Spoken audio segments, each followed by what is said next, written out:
there was an incident in Pasadena, California. I was there. I don't drink much coffee. I don't have a relationship with caffeine, but every now and then I'll be delighted to have a nice cup of hot cocoa. And I went to one of these coffee houses, you know, with the chalkboard out front. And so I had, you know the kind I'm talking about. They're all over Brooklyn. You trip on the chalkboards in Brooklyn. So I'm in there, I order hot chocolate. And I ordered it with whipped cream, of course, right? And it comes to the table, and there's no whipped cream. And I said, I ordered this with whipped cream. And they said, oh, we put it on. And I said, well, where is it? Oh, he said, it's sunk to the bottom. I then said,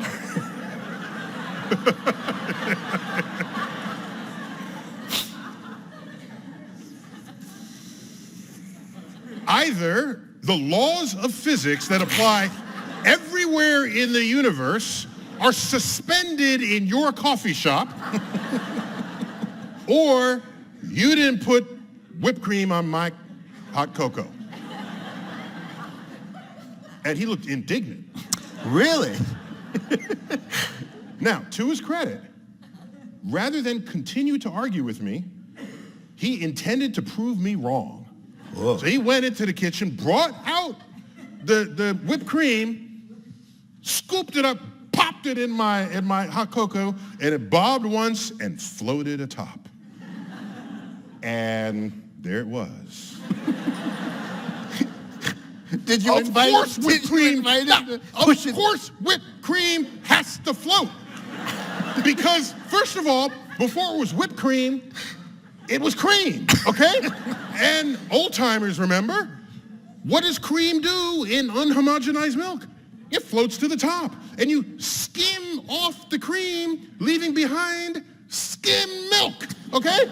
This is how that works. Now, you take the heavy cream and then whip it, putting air into it.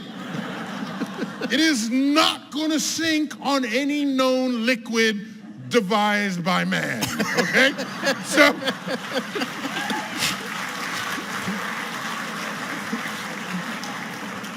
all right. So here's my point. The lesson there is, yes, I'm a fan of the edict.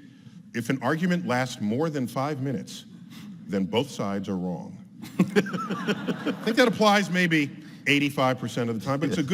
It's a good rule. It's a good tenet to carry with you. Now watch. This is how science works.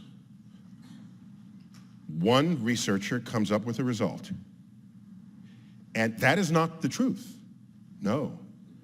A scientific emergent truth is not the result of any one experiment.